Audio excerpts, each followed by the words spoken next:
지금 이 순간 말씀드리는 내용이 여러분에겐 생존과 직결된 이야기일 수 있어요. 통장에 원화만 그대로 두고 계시면서 안전하다고 생각하고 계신가요? 그런데 환율이 1,600원 가까이 치솟는 순간 숫자는 그대로인데 여러분의 삶이 완전히 달라집니다. 이건 단순한 투자 조언이 아니에요. 생존에 관한 이야기입니다. 많은 분들이 착각하고 계신 게 있는데 돈이 통장에만 있으면 안전하다고 믿으시죠? 하지만 실제로는 아무 일도 안 했는데 열심히 모은 돈이 조용히 사라지고 있을 수 있습니다. 환율 위기가 오면 가장 먼저 타격받는 건 바로 여러분 같은 평범한 시민이에요.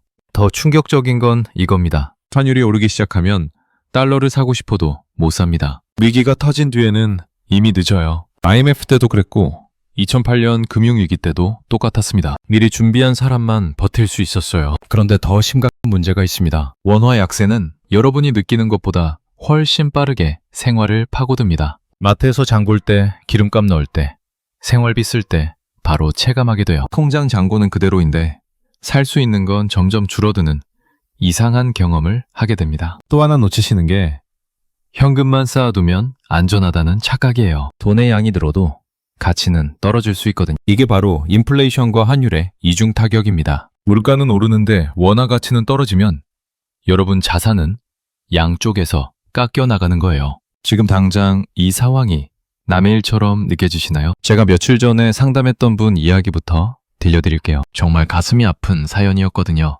16.7세 박정숙 님이셨는데 평생 장사하면서 모은 돈이 5억 원 정도 됐어요. 전부 다 은행 예금에만 넣어두셨더라고요. 그런데 요 몇 달 사이에 생활비가 눈에 띄게 많이 나가기 시작했대요. 처음엔 본인이 돈을 많이 쓰나 싶어서 가계부를 다시 써보셨다고 해요. 그런데 아니더라고요. 마트 가는 횟수도 똑같고 사는 것도 비슷한데 통장에서 빠져나가는 돈이 월등히 많아진 거예요. 특히 기름값, 전기요금, 가스비가 확실히 올랐다고 하시더라고요. 그때서야 환율이 오르면서 모든 물가가 함께 오른다는 걸 체감하셨어요. 박정숙 님이 하신 말씀이 아직도 기억나요. 숫자로는 5억이 그대로 있는데 왜 이렇게 불안하냐는 거예요. 통장 잔고만 보면 부자인데 실제 살아가는 느낌은 점점 가난해지는 것 같다고 하시더라고요. 이게 바로 환율 위기의 무서운 점입니다. 또 다른 분 이야기도 들려드릴게요. 72세 이정호 님인데 이분은 반대 케이스예요. 몇 년 전부터 조금씩 달러와 금을 모으기 시작하셨대요. 처음엔 주변에서 괜한 걱정한다고 말렸다고 해요. 그런데 요즘 들어서 마음이 완전히 달라졌다고 하시더라고요. 이정호님 말씀으로는 뉴스에서 환율 얘기가 나와도 예전처럼 가슴이 철렁하지 않는다는 거예요. 물론 원화로 된 자산도 있지만 달러와 금으로 일부 분산해 놨으니까 한쪽이 흔들려도 다른 쪽으로 버틸 수 있다는 안정감이 있다고 하시더라고요. 똑같이 환율 상승을 겪어도 마음가짐이 완전히 다른 거죠. 특히 인상 깊었던 건 이정호 님이 하신 이 말씀이에요. 달러와 금을 준비한 건 돈을 벌려는 게 아니라 잠을 편히 자려는 거였다고 해요. 실제로도 요즘 밤에 잠을 훨씬 잘 주무신다고 하더라고요. 환율 뉴스가 나와도 예전만큼 스트레스 받지 않으신다는 거예요. 두 분의 차이점이 뭔지 아시겠어요? 준비의 유무입니다. 똑같은 상황을 겪어도 미리 대비한 사람과 안 한 사람의 심적 부담이 하늘과 땅 차이예요. 정말 중요한 이야기가 더 남아 있습니다. 이런 정보가 도움이 되고 계시다면 구독 버튼 꼭 눌러주세요. 그리고 좋아요도 부탁드려요. 이런 내용을 더 많은 분들이 미리 알 수 있도록 도와주시는 거거든요. 이 영상을 끝까지 보셔야 하는 이유가 3가지 있어요. 첫째, 환율 위기에서 살아남는 구체적인 방법을 알려드릴 거고요. 둘째, 지금 당장 시작할 수 있는 현실적인 준비 단계를 설명해 드릴 거예요. 셋째, 절대 하면 안 되는 실수들도 미리 알려드릴 겁니다. 이제부터는 환율 위기에서 자산을 지켜주는 핵심 요소들을 하나씩 자세히 살펴보겠습니다. 첫 번째로 원화 가치 하락의 체감 속도에 대해 말씀드릴게요. 핵심 정보는 환율 상승이 숫자보다 생활에서 먼저 느껴진다는 점입니다. 많은 분들이 환율은 경제 전문가들만 관심 갖는 지표라고 생각하시는데 전혀 그렇지 않아요. 연구 결과를 보면 한국은행과 국제금융기구 자료에서 환율이 10% 상승할 때 일반 가정의 실질 구매력이 5%에서 8%까지 하락한다고 보고되어 있습니다. 실제 사례를 보면 68세 박영수님은 매월 생활비 지출 패턴은 똑같았는데 남는 돈이 눈에 띄게 줄었다고 하셨어요. 특히 수입품이 들어간 생필품들, 기름값, 전자제품 등에서 가격 상승을 바로 체감하셨다고 해요. 실천 방법으로는 자산의 일부라도 다른 통화로 분산하는 겁니다. 전체를 바꿀 필요는 없어요. 주의사항은 전부 바꾸려다가 아무것도 못하는 경우입니다. 완벽을 추구하다 보면 오히려 아무것도 시작 못해요. 질문 하나 드릴게요. 요즘 마트에서 장 보실 때 예전보다 부담 느끼시나요? 같은 걸 사는데 돈이 더 많이 나간다면 이미 환율 영향을 받고 있는 거예요. 두 번째는 돈이 많아질수록 가난해지는 구조입니다. 핵심 정보는 돈의 양이 늘어도 가치는 떨어질 수 있다는 겁니다. 이게 정말 역설적인데 통장에 돈은 그대로 있는데 살 수 있는 게 줄어드는 현상이에요.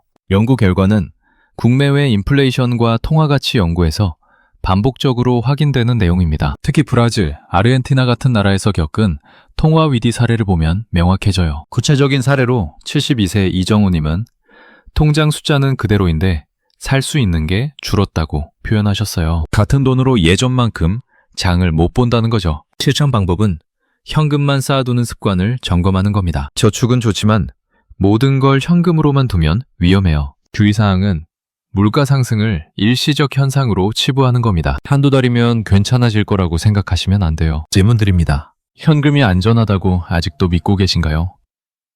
안전의 기준이 바뀔 때가 됐습니다. 세 번째로 환율 위기 때 달러 수급 문제를 말씀드릴게요. 핵심 정보는 위기가 오면 달러는 사고 싶어도 못 산다는 점입니다. 평상시에는 은행 가면 달러 쉽게 바꿀 수 있지만 위기 상황에서는 완전히 달라져요. 연구 결과는 IMF 시기와 2008년 글로벌 금융위기 사례에서 명확하게 확인됩니다. 당시 달러 구하기가 하늘의 별 따기였어요. 65세 최성민님 경험담을 들어보면 급하게 달러가 필요한 상황이 생겼는데 은행 여러 곳을 돌아다녀도 구하지 못해서 당황하셨다고 해요. 평소에는 언제든지 살 수 있다고 생각했는데 정작 필요할 때는 없더라는 거죠. 실천 방법은 미리 소액부터 준비하는 겁니다. 한 번에 많이 할 필요 없어요. 주의사항은 환율이 더 떨어질 때만 기다리는 태도입니다. 타이밍을 재려다 보면 계속 놓치게 돼요. 질문 하나 드릴게요. 준비는 사고 나기 전인가요? 후인가요? 답은 뻔하죠. 네 번째는 금융 시스템 자체의 불안정성입니다. 핵심 정보는 은행도 완전히 안전하지 않다는 겁니다. 예금자 보호법이 있다고 해서 모든 게 해결되는 건 아니에요. 연구 결과를 보면 금융감독원 자료에서도 시스템 리스크에 대한 우려를 지속적으로 언급하고 있어요. 실제 사례로는 해외에서 벌어진 은행 뱅크런 상황들을 보면 이해가 쉬워요. 59세 김상철님은 은행 몇 곳에 돈을 나눠뒀는데 그것만으로는 부족하다고 느끼셨다고 해요. 시스템 자체가 흔들리면 어디 은행에 맡겼든 상관없다는 걸 깨달으셨거든요. 실천 방법은 금융 시스템 바깥에도 자산 일부를 준비하는 겁니다. 주의사항은 극단적으로 현금만 집에 보관하는 거예요. 이것도 위험해요. 다섯 번째로 달러의 기축통화주의를 활용하는 방법입니다. 핵심 정보는 전 세계가 달러를 기준으로 움직인다는 점이에요. 연구 결과는 국제통화기금과 세계은행 자료에서 달러가 국제거래의 60% 이상을 차지한다고 나와 있어요. 이는 달러 자체에 안정성이 있다는 뜻입니다. 실제로 74세 정미경님은 달러를 조금씩 모으면서 심리적 안정감을 많이 얻으셨다고 해요. 세계 어디든 통용되는 화폐가 있다는 자체가 든든하다고 하시더라고요. 실천 방법은 전체 자산의 10%에서 30% 정도를 달러로 보유하는 겁니다. 주의사항은 단기 환율 변동에 일희일비하는 거예요. 달러는 장기 관점에서 접근해야 해요. 여섯 번째는 금의 안전자산 특성입니다. 핵심 정보는 금이 화폐 시스템과 독립적으로 가치를 유지한다는 점이에요. 연구 결과로는 지난 50년간 데이터를 보면 큰 위기마다 금값이 상승한 패턴을 확인할 수 있어요. 코로나 때도 그랬고 2008년 금융위기 때도 마찬가지였어요. 63세 홍길동님은 금을 조금씩 사 모으면서 마음의 평안을 얻으셨다고 해요. 종이돈이 휴지 조각 될 수는 있어도 금은 항상 가치가 있다는 확신 때문이라고 하시더라고요. 실천 방법은 자산의 5%에서 15%를 금으로 보유하는 겁니다. 주의사항은 금을 단기 투자 수단으로 보는 시각이에요. 금은 보험이지 투기 수단이 아닙니다. 이렇게 보면 환율 문제는 정말 남의 일이 아니에요. 지금 당장 여러분의 생활과 직결된 문제거든요. 그래서 이제는 대비 방법을 더 구체적이고 현실적으로 살펴볼 필요가 있습니다. 이제는 환율과 시스템 위기에 대비하는 현실적인 준비법을 더 자세히 살펴보겠습니다. 첫 번째로 달러를 보험처럼 배하는 시각에 대해 말씀드릴게요. 추가 정보로 달러는 수익을 위한 투자가 아니라 방어 목적이 훨씬 큽니다. 많은 분들이 달러 살 때 환율이 떨어지면 손해본다고 걱정하시는데 이건 관점을 바꿔서 봐야 해요. 화재 보험 들 때 집에 불이 안 나면 손해라고 생각하시나요? 마찬가지예요. 주의사항은 단기 시세 변동에 흔들리는 겁니다. 오늘 샀는데 내일 환율이 떨어졌다고 실패했다고 생각하시면 안 돼요. 실천 방법은 분할로 천천히 가져가는 겁니다. 한 번에 많이 사지 말고 매월 조금씩 나눠서 사세요. 질문 드릴게요. 보험을 수익으로만 보시나요? 안전을 위한 비용이라고 생각하세요. 두 번째는 달러 보유가 주는 심리적 안정감입니다. 추가 정보는 위기 상황에서 마음의 여유가 생긴다는 점이에요. 실제로 달러를 조금이라도 갖고 있으면 뉴스 볼 때 마음가짐이 완전히 달라져요. 원화만 갖고 있을 때는 환율 오른다는 소식에 가슴이 철렁하는데 달러가 있으면 오히려 균형이 맞춰지는 느낌을 받아요. 주의사항은 과도한 비중으로 가는 겁니다. 전 재산을 달러로 바꿀 필요는 없어요. 실천 방법은 자산의 적정 비율만 유지하는 겁니다. 전체의 10%에서 30% 정도가 적당해요. 질문 드립니다. 불안한 밤이 줄어든다면 그것만으로도 의미 있지 않을까요? 세 번째로 금이 가진 시간의 힘을 말씀드릴게요. 추가 정보로 금은 수천 년 동안 가치를 인정받아온 유일한 자산이에요. 어떤 나라가 망해도 어떤 화폐가 사라져도 금은 계속 가치를 유지했어요. 이게 바로 금의 가장 큰 장점입니다. 주의사항은 단기 매매로 접근하는 겁니다. 금값이 오늘 올랐다고 팔고 내일 떨어졌다고 사고 이런 식으로 하시면 안 돼요. 실천 방법은 장기 보유 관점으로 접근하는 겁니다. 최소 5년 이상은 갖고 있을 생각으로 사세요. 질문 하나 드릴게요. 10년 뒤에도 가치가 남아있을 자산이 뭘까요? 금이 답 중 하나예요. 네 번째는 금을 시스템 보험으로 보는 이유입니다. 추가 정보는 화폐 시스템에 대한 신뢰가 흔들릴 때 사람들이 금을 찾는다는 점이에요. 역사적으로 보면 큰 위기마다 금으로 몰려드는 현상이 반복됐어요. 코로나 초기에도 그랬고 2008년 금융위기 때도 마찬가지였어요. 주의사항은 전 재산을 금에 몰아넣는 행동입니다. 금도 완벽한 자산은 아니에요. 실천 방법은 자산의 일부만 금으로 준비하는 겁니다. 5%에서 15% 정도가 적당해요. 질문 드립니다. 최악의 상황을 한 번이라도 상상해 보셨나요? 그때를 위한 준비가 금이에요.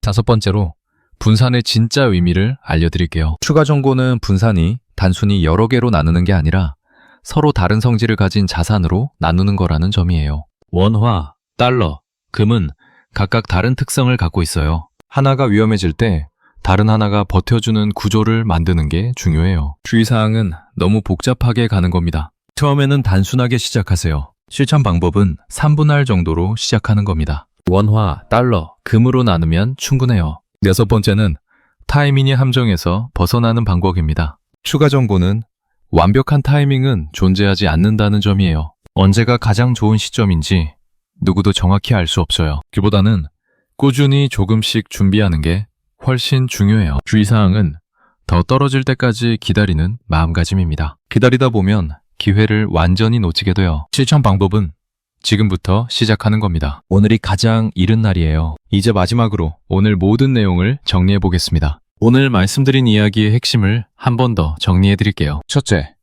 환율 위기는 남의 일이 아니라 지금 당장 여러분의 생활과 직결된 문제라는 점입니다. 통장에 원화만 있으면 안전하다는 생각은 위험한 착각이에요. 환율이 오르면 물가도 함께 오르고 결국 같은 돈으로 살 수 있는 게 줄어들어요. 이건 숫자로만 느끼는 게 아니라 실제 생활에서 바로 체감하게 됩니다. 둘째, 달러와 금으로 분산하는 건 투자가 아니라 보험이라는 관점으로 봐야 해요. 수익을 노리고 하는 게 아니라 위험에서 자산을 보호하기 위한 방어 수단이에요. 화재 보험 들 때 집에 불 날 걸 기대하지 않는 것처럼 달러와 금도 마찬가지예요. 셋째, 완벽한 타이밍을 기다리지 말고 지금부터 조금씩 시작하라는 겁니다. 더 좋은 시점이 올 때까지 기다리다 보면 기회를 완전히 놓치게 돼요. 위기는 예고 없이 찾아오거든요. 잘못된 자산관리와 제대로 된 자산관리를 비교해보면 차이가 명확해져요. 잘못된 관리는 모든 돈을 원화 통장에만 두고 가만히 있는 거고, 제대로 된 관리는 원화, 달러, 금으로 적절히 분산해서 어떤 위기가 와도 버틸 수 있는 구조를 만드는 겁니다. 잘못된 관리를 하면 위기 때 속수무책이 되지만, 제대로 된 관리를 하면 위기 상황에서도 마음의 평안을 유지할 수 있어요. 오늘 당장 할 수 있는 실천 방법 3가지를 말씀드릴게요. 첫 번째, 통장에 있는 돈을 보면서 이 중 얼마나 다른 자산으로 분산할지 비율을 정해보세요. 전체의 20% 정도부터 시작하셔도 충분해요. 두 번째, 가까운 은행에 가서 달러 통장을 개설하고 소액부터 시작해보세요. 한 번에 많이 할 필요 없어요. 세 번째, 금 투자에 대해 알아보세요. 금 적립식부터 시작하면 부담 없이 할 수 있어요. 다음 영상에서는 환율 위기 이후에 가장 먼저 흔들리는 생활 영역들을 구체적으로 다뤄보겠습니다. 어떤 물건들이 가장 먼저 비싸져서 생활에 타격을 주는지, 미리 대비할 수 있는 방법은 뭔지 자세히 알려드릴 거예요. 또한 실제로 위기를 겪은 다른 나라 사례들도 함께 분석해드릴 예정입니다. 오늘 이야기가 도움이 되셨다면 여러분 생각은 어떠신지 댓글로 남겨주세요. 혹시 이미 달러나 금을 준비하고 계신 분이 있다면 어떤 계기로 시작하셨는지도 궁금하고요. 아직 준비 안 하고 계신 분들은 어떤 부분이 가장 걱정되시는지도 댓글로 알려주시면 다음 영상에 반영해서 더 구체적인 답변 드리겠습니다. 효케어 시니어는 건강생활 정보 채널입니다.